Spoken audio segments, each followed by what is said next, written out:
Bonjour et bienvenue sur Topcom Expression, le portail de la communication et du management. En ce début d'année 2014, Schweppes refait sa garde-robe. Nouvelle identité visuelle et nouveau packaging investissent les linéaires. Un chantier design signé Extrême Paris. Et nous recevons à ce sujet Émilie de Fotreau, chef de groupe Schweppes, et Guillaume Effroy, directeur commercial d'Extrême Paris. Alors Guillaume est Bonjour. froid, hein, mais c'est pas grave. Pardon, Bonjour. Guilhem. Guillaume, tout à Et fait. non pas, Et non pas Guillaume. D'accord. Guilhem Effroy, donc, directeur commercial d'Extrême Paris. Commençons par la marque, commençons par Schweppes. Racontez-nous un petit peu sa origine, place sur le marché des soft drinks, et puis Oui, sa place en France et à l'international. d'accord. Déjà, Schweppes fait partie du groupe Orangina Schweppes France, qui lui-même fait partie depuis 2010 de Suntory, qui est un groupe japonais. À l'intérieur de Orangina Schweppes France, il y a plusieurs marques, notamment les marques Orangina, Oasis, Schweppes, qui ont chacune un territoire bien particulier. Et Orangina Schweppes France, c'est vraiment le leader des boissons aux fruits et challenger sur le marché avec 18% de part de marché. Donc voilà, donc Schweppes à l'intérieur, pardon. Challenger, Challenger par rapport à Coca-Cola qui oui, d'accord. voilà. Bon, ok. Et donc un challenger dynamique puisque en croissance depuis plusieurs années et avec des marques très fortes comme Orangina, Oasis, Schweppes, Pulco, Pampril, Champomy, Brut de Pomme, Il y a tout Canaraï, ça. Riclès. Voilà, tout ça. D'accord. Bon, mais là, on va se concentrer sur Tout sur à Schweppes. fait. Donc Schweppes, à l'intérieur de ça, c'est vraiment un positionnement assez différent. C'est-à-dire que c'est une marque qui est pour adultes, avec un territoire de communication autour de... c'est le soft drink premium pour adultes. Donc c'est le positionnement qu'on avait mis en place en 2007, so chic et excentrique, for adults only. Avec à la fois tout un territoire de sensualité et d'élégance mêlée avec What Did You Expect en signature. D'accord. Oui, donc parce qu'il est question effectivement d'une plateforme de marque que vous qualifiez de Unexpected ou glamour et glamour? Ah, unexpected. d'accord. Euh, Ouais. qu'est-ce que c'est? Alors, elle date quand cette plateforme et qu'est-ce qu'elle dit? En fait, c'est en 2007, on a été se replonger un peu dans l'historique parce qu'on était sur une communication très rationnelle de tonique, c'est très amer, les Schweppes fruits, c'est pas amer. Donc on était vraiment dans le rationnel et sur un marché où finalement c'est beaucoup d'émotionnel. Donc on a été se replonger dans l'historique, on s'est rendu compte que dans les années 30, il y avait Joséphine Baker qui était notre égérie dans un univers assez de pin-up assez sensuel. Et puis c'était aussi dans les années 60 le soft drink des gens raffinés. Donc voilà, on avait à la fois sensualité et élégance qui étaient dans notre ADN de marque, qu'on a voulu plus mettre en avant. Alors à partir de 2007, on a aussi commencé à travailler avec Fred et Farid sur les campagnes publicitaires et à lancer donc des campagnes avec des égéries à partir de 2009, avec Nicole Kidman en 2009, puis Uma Thurman en 2011. D'accord. Donc vraiment, l'idée, c'était reprendre un petit peu les codes cosmétiques au début, puis plus de luxe avec les égéries et voilà, communiquer comme une marque de luxe, aussi bien via la création de la campagne que via les emplacements publicitaires. Et donc avec des égéries comme ça qui se succèdent. Et alors depuis 2011, ça a bougé ou c'est toujours Uma Thurman? Alors, c'était Uma Thurman jusqu'à 2013. Et là, dans quelques mois, en début avril, on va avoir une nouvelle égérie. Et on ne dit pas encore qui c'est. Non, D'accord. 3 Début- avril. Rendez-vous 3 avril pour l'annonce. D'accord. Donc lancement, nouvelle campagne. Voilà, de toute la nouvelle campagne avec une nouvelle égérie. Voilà, toujours sur What Did You Expect. D'accord. Bon, maintenant on va parler un peu. Non, vous m'avez pas dit donc la part de la France par rapport à l'international en termes de marché. Alors, sur la marque Schweppes, Oui. en fait, c'est un peu compliqué, cette marque, parce qu'elle a 5 propriétaires au niveau monde. Et en fait, Orangina Schweppes, Suntory ne possède, entre guillemets, que l'Europe continentale. Donc nous, le plus gros marché, c'est vraiment la France, suivi de l'Espagne. Et puis suivi, après, il y a l'Italie, enfin, on est présent dans les DOM-TOM, la Belgique et l'Europe de l'Est. Mais voilà, c'est vraiment la France et l'Espagne, les deux gros marchés. D'accord. La marque, par exemple, ne nous appartient pas en Angleterre. Ah oui. Voilà, c'est assez Ouais, c'est étrange. compliqué. Ouais, voilà. D'accord. Bon, on va parler un peu, design. Alors d'abord, j'ai l'impression qu'il ne concerne que les packaging GMS. Je me trompe ou pas? Ouais. En fait, Bon. ça comprend l'ensemble des packaging, Ouais. sauf la Slim Can qu'on avait changé avant ce changement de design, qui est notre format un petit peu premium. Les Slim Can, c'est les canettes un petit peu hautes, toutes fines, qui est vraiment notre vitrine nuit. D'accord. On va regarder en même temps à quoi ça ressemble, et puis ça nous permettra de parler un petit peu dessus. Donc on a combien? C'est une gamme de combien de Alors, produits? il y a 20 parfums et il y a, il me semble, à peu près 120 références. Ouais, ouais, d'accord. Voilà. Donc Donc, c'est là, beaucoup de parfums. on voit les formats. En gros, c'est des formats 1 litre. Donc 1,5 litre. ça c'est GMS, Ouais. mais ça s'applique également à d'autres formats, au hors domicile aussi. Oui, voilà, en hors domicile, on a aussi bien des canettes 33 centilitres que des petites D'accord. bouteilles en verre dans tout ce qui est CHR. Qui portent également le nouveau Ouais, tout à fait. design pack. Mm. D'accord. C'est déjà en place ou Oui, depuis septembre 2013. D'accord. Alors, comment on travaille là-dessus quelles étaient les attentes, quel était le brief et comment on travaille le sujet? Alors, en fait, tout est parti évidemment d'un brief et notamment d'un pitch qui est intervenu en juin 2012. Et le brief, c'était en fait d'accompagner la marque dans sa montée en gamme quelque part et l'augmentation des critères de premiumness et d'image que porte très bien la copie aujourd'hui. Et tout l'enjeu, c'était de rattraper ces items d'image en termes de packaging. Avec la contrainte qui est la suivante, on est en GMS, donc on doit quelque part rester accessible, on doit pouvoir comprendre le produit et aussi décoder une certaine gourmandise.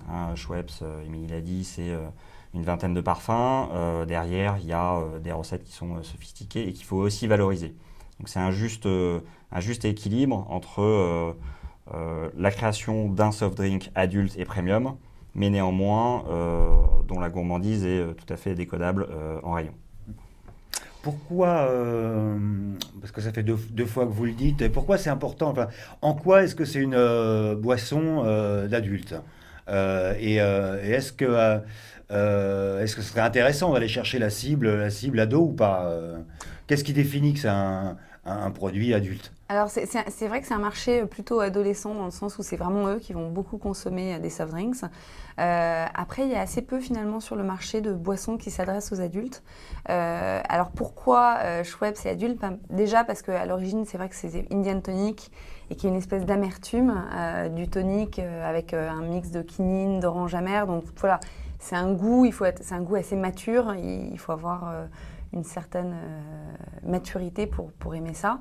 Et puis après, sur nos agrumes, par exemple sur le Schweppes agrumes qui est un peu notre référence phare, c'est pas juste un agrume, c'est aux saveurs de 4 agrumes. Donc il y a du pamplemousse, de l'orange. Enfin, on essaye vraiment de sophistiquer nos recettes pour plaire à un profil plus adulte en fait. D'accord.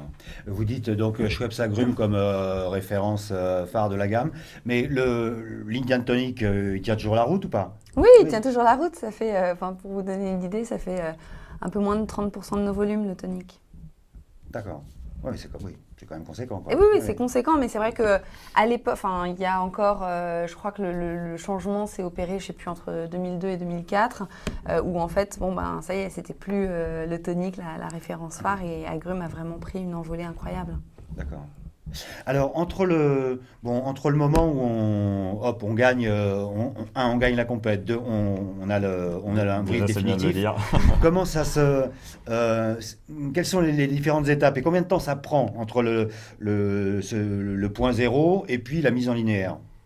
Alors, entre la date du pitch et la mise en linéaire, il faut compter, en tout cas sur ce projet, on a compté un peu plus d'une année.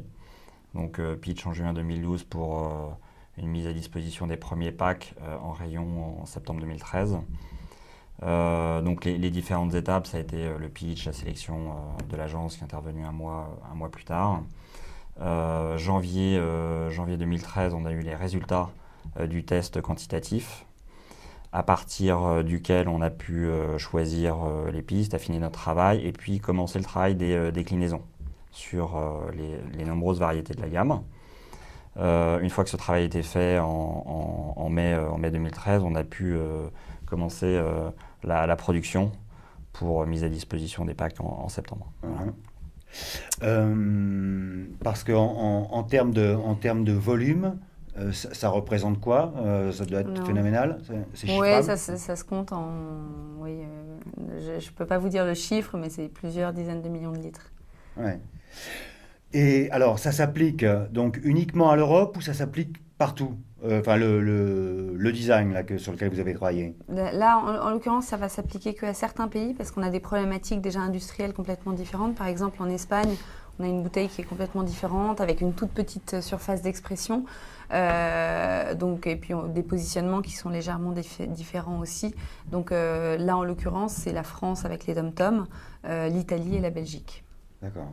Voilà, sachant qu'il y a en parallèle, effectivement, dans le cadre de ce sujet, on a été amené à travailler sur la structure packaging en repartant d'une charte.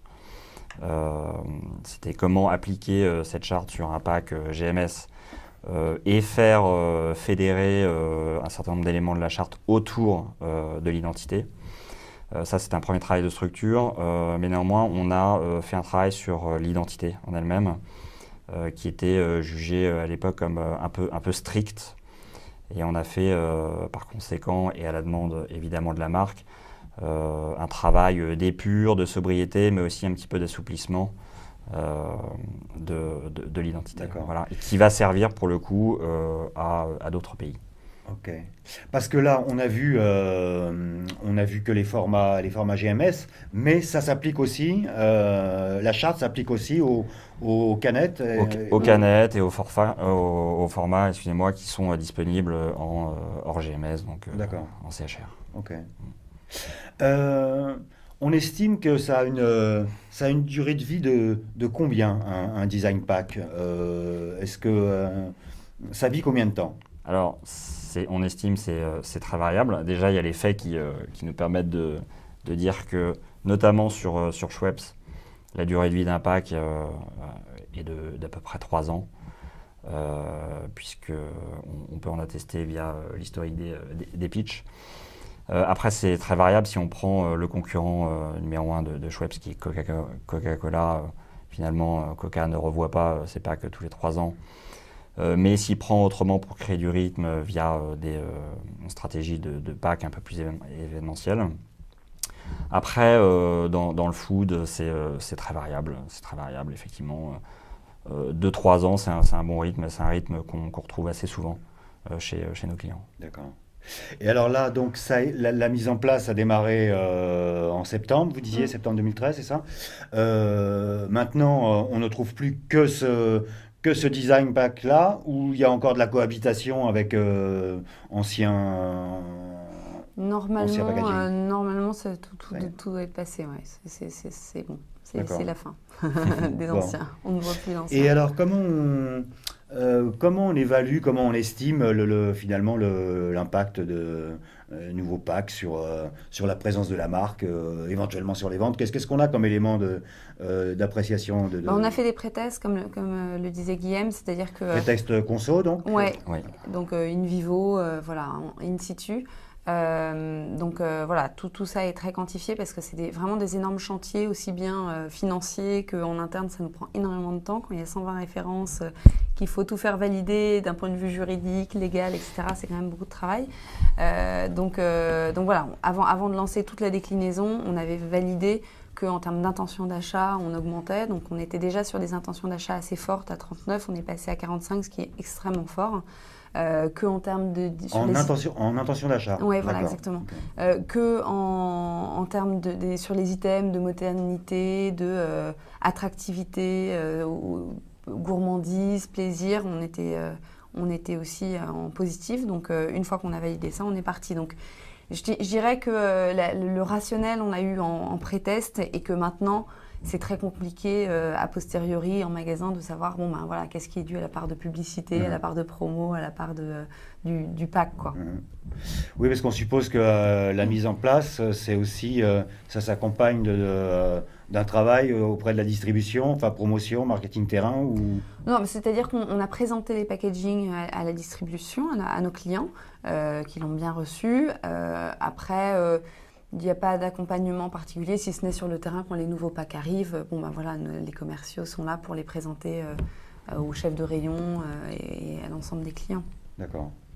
Et alors, en dehors de ce chantier packaging, design packaging, avec qui Schweppes travaille? Alors, si la pub, le conseil média, en gros, quelles sont les agences avec lesquelles vous travaillez? En fait, on travaille avec Fred et Farid depuis 2007 sur la marque Schweppes. En termes d'achat média, Care Média. Voilà, et puis après, donc, il y a bien sûr Extrême sur le côté packaging, et puis... après, il y a les agences de RP, donc Pascal Venot, sur les influenceurs plutôt, nos sites. Voilà, marketing, enfin promo, marketing terrain, non? Si, on a le Brand Nation qui nous accompagne sur tout ce qui est un peu trade. Et Extrême également. Extrême également. Donc voilà, après, il y a pas mal d'acteurs. Oui, parce que dans Extrême, Extrême Paris pour le design, mais il y a aussi un groupe Extrême avec d'autres métiers, non? Oui, tout à fait. Alors, Extrême Paris, c'est la marque de design de l'agence Extrême. L'agence Extrême est un groupe, entre guillemets, si on peut parler d'un groupe, mais une agence indépendante de communication qui intègre un certain nombre de métiers.